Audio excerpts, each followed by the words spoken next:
is Mino at AngloLink, and this is our 6th video in our series Learn the Tenses. In the first 5 videos we've looked at some present and past tenses, which I hope you've enjoyed and learned a lot from. And now it's time to move on to the future tenses. And today we'll begin with will and going to. So when you're ready, we can begin.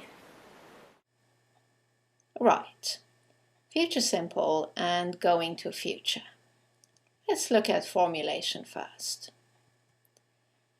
Now, future simple is really the simplest tense in English. Just add will to your pronoun and then the infinitive. So, I'll do it. You'll do it. He'll do it. She'll do it. It'll do it. You'll do it. We'll do it. And finally, they'll do it. You notice that will contracts to l. Let's look at the formulation of the going to future. For going to future, you simply conjugate the verb to be, then add going to, and then the infinitive. Let's have a look. I'm going to do it. You're going to do it. He's going to do it. She's going to do it. It's going to do it. You're going to do it. We're going to do it. And finally, they're going to do it. Let's move on to usage now. Future simple. Future simple has 2 main usages. The first one is to express a possibility in the future. And in this case, we usually put in an expression of possibility in our sentence. Expressions such as I hope, I think, maybe, probably. Let's look at some examples. It'll probably rain tonight. I hope he'll pass his test. If we don't hurry, we'll miss our flight. The second usage of the future simple tense is when you make a decision at the time of speaking. This usually happens in a dialogue. Someone says something or asks you to do something, and you react. And when you react, you use the future simple. Let's look at examples. Someone says, "It's terribly cold in this room," and you decide at that moment to put the heater on for them. You use the future simple. I'll put the heater on for you. Someone calls and says, "May I speak to Mr. Rossi, please?" You decide that you'll put them through to Mr. Rossi, and you'll say, "Hold on, I'll put you through." Let's look at another example. Someone says to you, "I'd love to see the town." Having heard this, you decide to show them around. So you say, "Really? Okay, I'll show you around." Now, let's look at the usage of the going to future. Again, there are 2 main usages. The first one is to indicate some form of certainty for the future, something that's certain to happen. Let's look at some examples. Look at those black clouds. It's going to rain any minute. He has studied really hard. He's definitely going to pass his test. The roads are all blocked. We're going to miss our flight. Let's look at the second usage of the going to future. When you talk about a decision or a plan you have made before the time of speaking. For example, I'm cold. I'm going to put the heater on.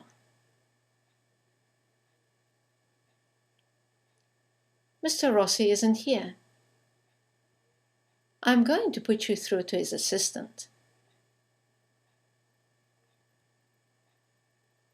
I know you want to see the town.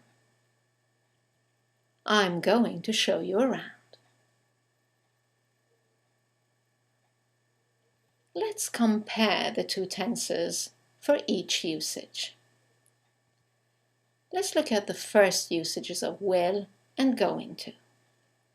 As you will remember, will was to express a possibility, and going to was to express certainty. Let's compare the examples.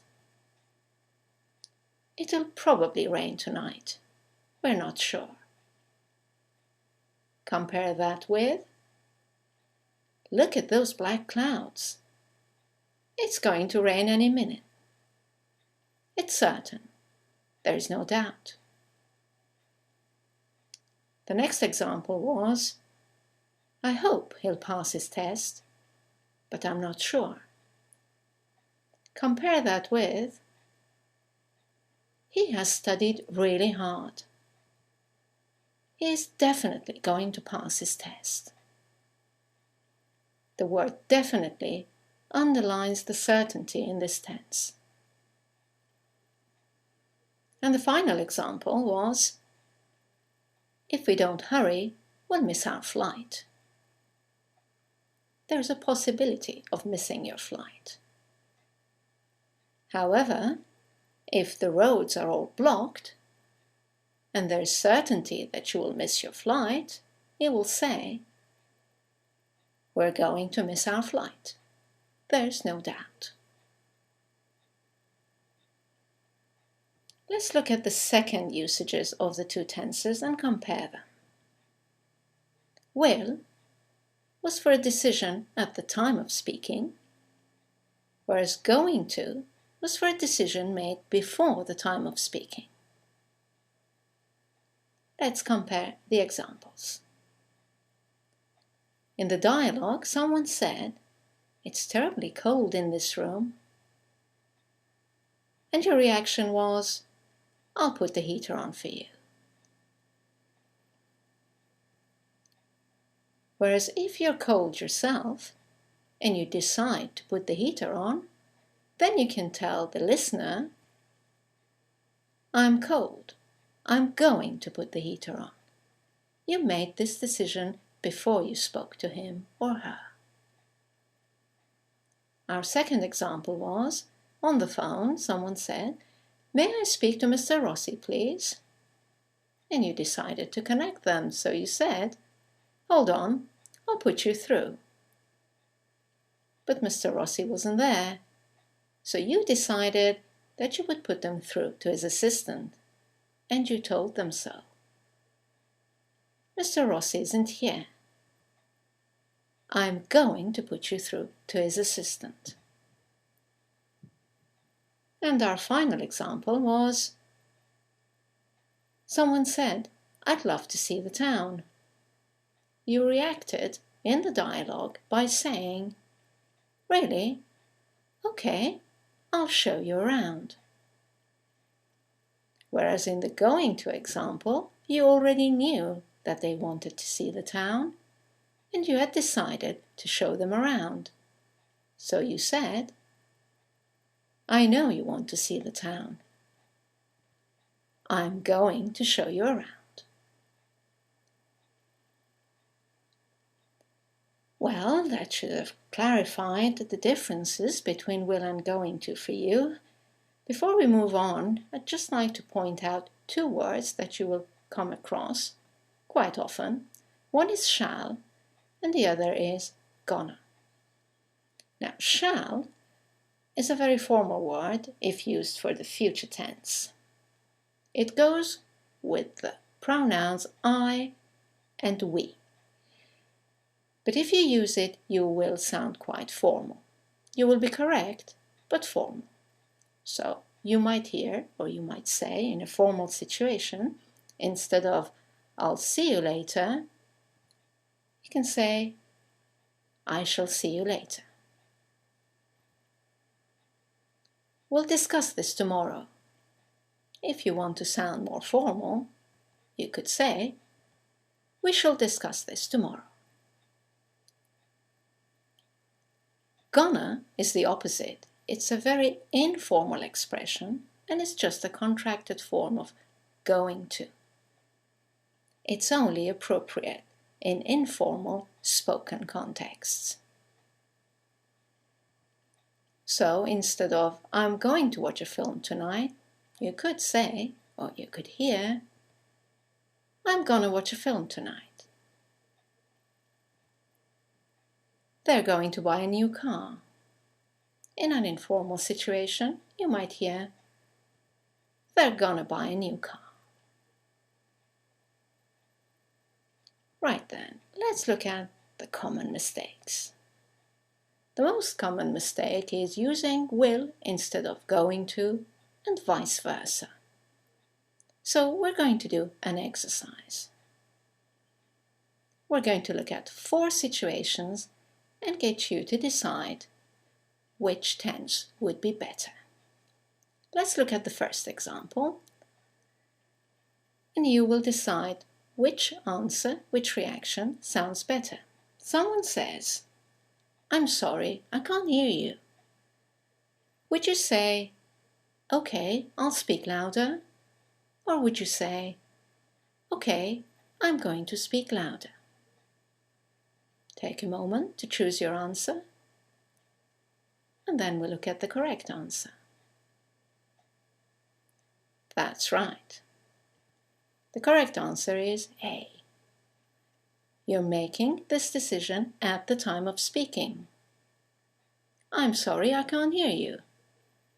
Okay, I'll speak louder. Let's look at our second example.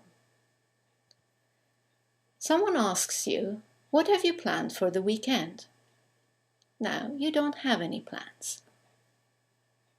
What should you say? Nothing, I'll probably stay home. Or, nothing, I'm probably going to stay home. Take a moment to choose the sentence that sounds better to you. Correct. The answer is A. Nothing. I'll probably stay home. Because you're reacting to the question and deciding at the time of speaking to stay home. You had no plans or decisions before you were asked. Let's move on to our third example. Someone asks you, are you sure about this?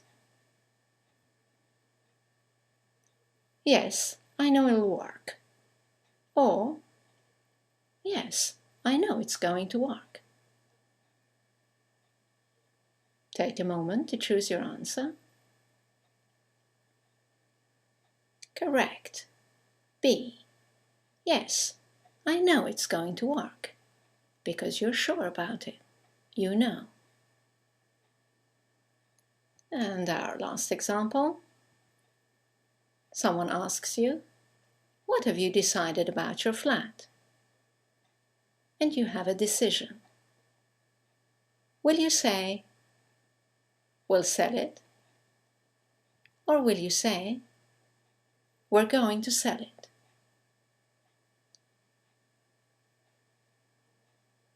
Correct. We're going to sell it, because you've already decided before you were asked that question. Right then, I hope you've enjoyed this video, and as you know, for more information, to reread the explanations and to do some exercises, you can go to our website anglerlink.com. Thank you for watching, and I do look forward to seeing you in our next video.